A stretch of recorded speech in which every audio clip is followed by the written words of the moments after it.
চলো তবে দেখো। তো দেখো, টিচার নিয়োগের ক্ষেত্রে একটা বড় আপডেট উঠে এসেছে। দেখো, স্পেশালি যদি বলি তো সুপ্রিম কোর্টের অর্ডারের পর এটা কিন্তু উঠে এসেছে। তো আশা করি তোমরা সবাই জানো। এবার দেখো, ভ্যাকেন্সির যদি কথা বলি, মেন পয়েন্টগুলোকে টাচ করবো, কারণ অনেকজনের প্রশ্ন ছিল, যে প্রশ্নগুলো মেন পয়েন্টগুলো, যাতে তোমাদের পুরো যে নোটিশটা রয়েছে পুরো ভালো করে ক্লিয়ারলি বুঝে যাও। যেরকম যোগ্যতা রয়েছে, কোন যোগ্যতা অ্যাপ্লাই করতে পারা যাবে, এবং এই যে এক্সাম প্যাটার্নটা রয়েছে সেই প্যাটার্নটা কি রয়েছে, সমস্ত বিষয় ক্লিয়ার। দেখো, ভ্যাকেন্সির যদি কথা আমি বলি তো 1 লাখ প্লাস ভ্যাকেন্সি রয়েছে এটাতে। 1 লাখ প্লাস কেন, দেখো অল ওভারঅল ইন্ডিয়াতে এটা যেহেতু হচ্ছে, সেহেতু 1 লাখ প্লাস ভ্যাকেন্সি রয়েছে। সবচেয়ে যদি ভ্যাকেন্সির কথা বলি, উত্তরপ্রদেশে 20,000 ভ্যাকেন্সি রয়েছে। ওয়েস্ট বেঙ্গলের কথা বলি, এখানের যদি কথা বলি 10,000 প্লাস ভ্যাকেন্সি রয়েছে। আশা করি সেই লিস্টটা তোমরা দেখে নিয়েছো, ক্লিয়ার। এবার দেখো, এই নোটিশটার কি কি মেন পয়েন্ট রয়েছে, সমস্ত মেন পয়েন্টগুলোকে আমি টাচ করব। দেখো, এই গ্যাজেটটার যদি কথা বলি, gadget notification off West Bengal special education teacher recruitment rules 2025। আশা করি ক্লিয়ার। এই বিষয়টা একটা গেজেট রয়েছে স্পেশাল এডুকেশন টিচার রিক্রুটমেন্টের জন্য, ক্লিয়ার বিষয়। এবার দেখো এখানে কি কি লাগছে, কারা যোগ্য, দেখো এগুলো পড়ে নিও। আমি পড়ে নিয়েছি, তারপরে সমস্ত কিছু বলছি। এই যেগুলো ইম্পর্টেন্ট পয়েন্ট রয়েছে তোমাদের জন্য, সেই পয়েন্টগুলোই কিন্তু আমি এখানে তুলে ধরবো। এবার আমরা যাচ্ছি সিলেবাসের এর দিকে, কি কত মার্ক, মানে কত মার্কের এক্সাম হবে সেই দিকে যাচ্ছি। তো এখানে লেখা রয়েছে এক জায়গায়, আর এক জায়গায় প্রচন্ড ছেলেপিলের কনফিউজ ক্রিয়েট হয়েছে, সেই বিষয়গুলো আমি এখানে কিন্তু দেখাবো। তো চলো আমরা নিচে যাই। দেখো, আমি এখানে মার্ক করে রেখেছি। এখানে সবচেয়ে যদি প্রবলেম ক্রিয়েট করেছে ছেলেদের মধ্যে, এই 11 নম্বর পয়েন্টটা ক্রিয়েট করেছে। প্রথমে আমি এগুলো বলে নিচ্ছি। দেখো, স্পেশাল এডুকেশন টিচার সেল, তো সমস্ত কিছু লেখা রয়েছে। তো এখানে দেখো, যদি মার্কের কথা বলি, নম্বরের কথা বলি, এই টেটের যে রয়েছে 80 মার্কের কথা এখানে বলা রয়েছে। এবার এখানে demonstration of classroom teaching and interview, ভালো করে বুঝো ডেমোস্ট্রেশনটা কি। আমি ডিএলএড করেছি গভর্নমেন্ট কলেজ থেকে, তো ডেমোস্ট্রেশন এই যে টিচার লাইনের যে বিষয়গুলো আমার ক্লিয়ারিটি রয়েছে। ডেমোস্ট্রেশন সেটাই, যে সামনে কিছু ব্যক্তি তোমাকে জাজ করবে, আর তোমাকে পড়াতে হবে ছেলেদেরকে, আর পিছনে বসে থাকবে 4-5 জন। সেখানে বলে ডেমোস্ট্রেশন। ডেমোস্ট্রেশন যেরকম আমি ক্লাস করছি, এটাওকে একটা ডেমোস্ট্রেশন বলে, কি সমস্ত কিছু তৈরি করে এসে আমি সমস্ত প্রিপারেশন নিয়েছি, আমি দেখেছি কোন কোন পয়েন্ট ভালো রয়েছে, সেই পয়েন্টগুলোকে তোমাদের সাথে তুলে ধরছি। এবার এই এই যে জাজমেন্টটা রয়েছে, সামনে যদি 5 জন ব্যক্তি বসে থাকে, সে আমাকে জাজমেন্ট দেয় কি এই জায়গাগুলো তোমার একটু আরো বেশি বেটার করা উচিত ছিল এই জায়গা। তো এটাকে ডেমোস্ট্রেশন প্রসেস বলে, কি টিচিং এর একটা প্রসেস হয়। সেখানে বলেছে 10 নম্বর। আমি এত কথা বলার মেন কন্ডিশন এই 10 নম্বর ডেমোস্ট্রেশনের, ঠিক না? এবার ইন্টারভিউ এর যে বিষয়টা রয়েছে, কারণ অনেকজনের কনফিউশন ছিল, সেই জন্য আমি এগুলো কথাকে ক্লিয়ারিটি করছি। এই ইন্টারভিউ এর কথা যেটা রয়েছে সেটা 10 নম্বর। ক্লিয়ার বিষয়। ডেমনস্ট্রেশন আশা করি ক্লিয়ার। তুমি পড়াচ্ছ কোনো স্কুলে পড়ো, যে কোনো স্কুলে পড়াও, সেখানে পড়াচ্ছ, আর 5 জন যারা তোমার থেকে সিনিয়র রয়েছে, তোমার তোমার থেকে সিনিয়র বলতে বাইরের যেগুলো টিচার রয়েছে, তোমাকে জাজ করবে কিরকম করে পড়াচ্ছ, পড়ানো ঠিক রয়েছে কিনা, কোন কোন জায়গায় মিস করছো।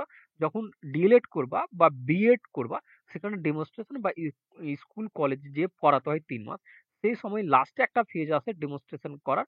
সেখানে তো জাজমেন্ট করে কি না তোমার পড়ানোর এটা ঠিক রয়েছে কি নেই, এবং কোন কোন জায়গাকে তোমাকে আরো বেটার করতে হবে, ক্লিয়ার। তো এখানে দেখো, ডেমনস্ট্রেশনে 10 নম্বর, ইন্টারভিউ 10 নম্বর, আর 80 মার্ক এদিকে। তো টোটাল যেটা মার্ক দাঁড়ায় 100 মার্কের এক্সাম হওয়ার একটা সম্ভাবনা রয়েছে। এবার আসি, এর থেকে কমও হতে পারে, ঠিক না? এখানে আচ্ছা, 11 নম্বর পয়েন্টে আমি কেন ছেড়ে যাচ্ছি, 11 নম্বর পয়েন্টটাতে কি কনফিউশন রয়েছে।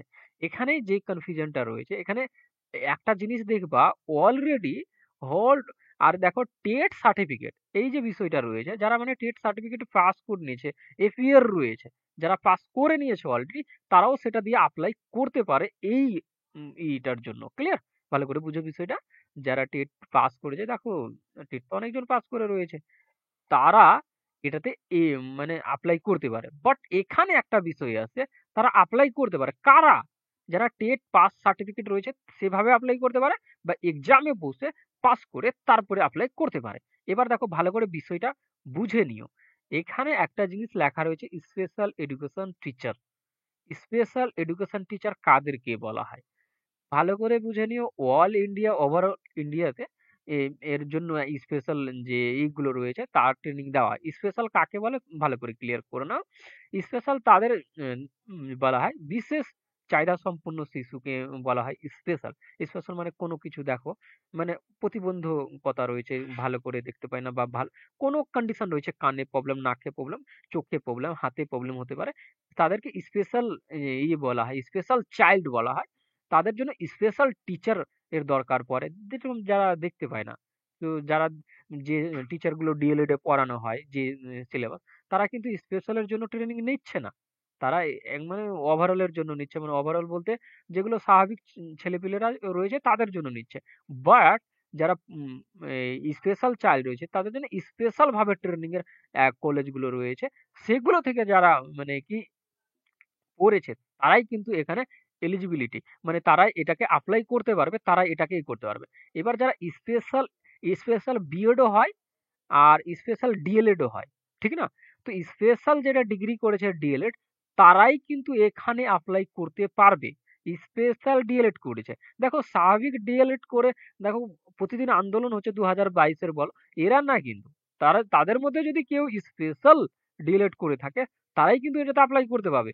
সেই জন্য এখানে বলেছে কথাটা কি টেট সার্টিফিকেট যাদের রয়েছে, যারা স্পেশাল করেছে, ডিএলএড করেছে, আগের একটা নিয়ম যদি শুনবা তো একটু মানে ভালো হয়, কারণ এই কথাটা ক্লিয়ারিটি পাওয়া যায়। আগে একটা নিয়ম ছিল কি যারা স্পেশাল এডুকেশন টিচার রয়েছে তারা যে টেট যে বিষয়টা রয়েছে তারা কিন্তু টেটে বসতে পারবে না। মানে এই যে টেট গুলো হয়েছে 2022-এ, মানে স্বাভাবিক শিশুর যেগুলো পড়ানোর টিচার রিক্রুটমেন্ট হয় তারা কিন্তু বসতে পারবে না।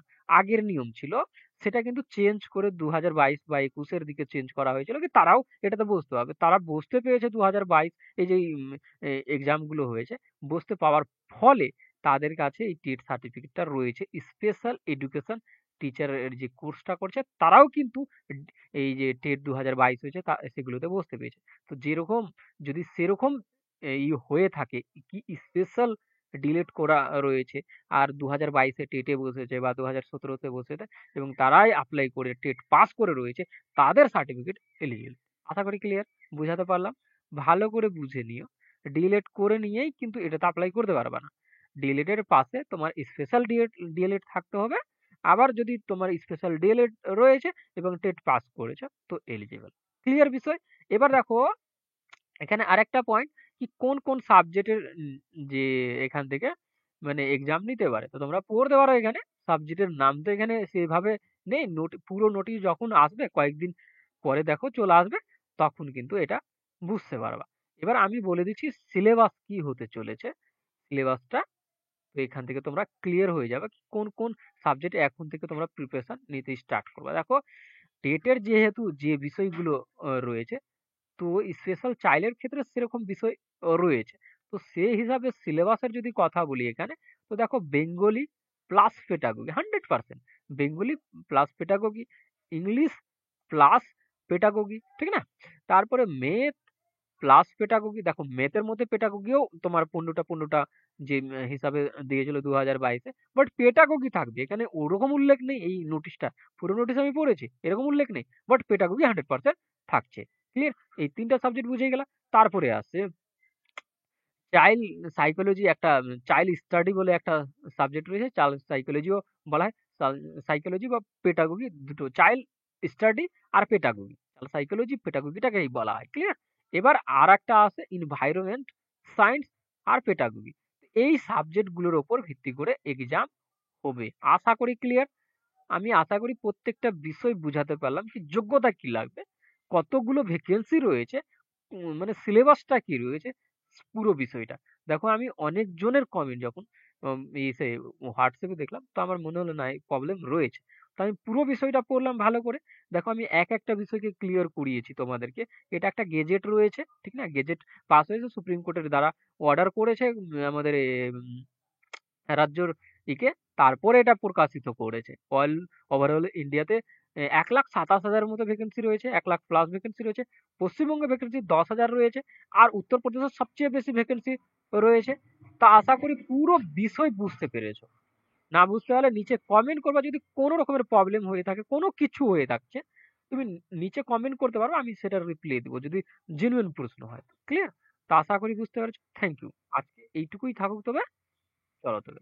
Thank you watching for my video. দেখা হবে পরবর্তী ভিডিওতে। Thank you.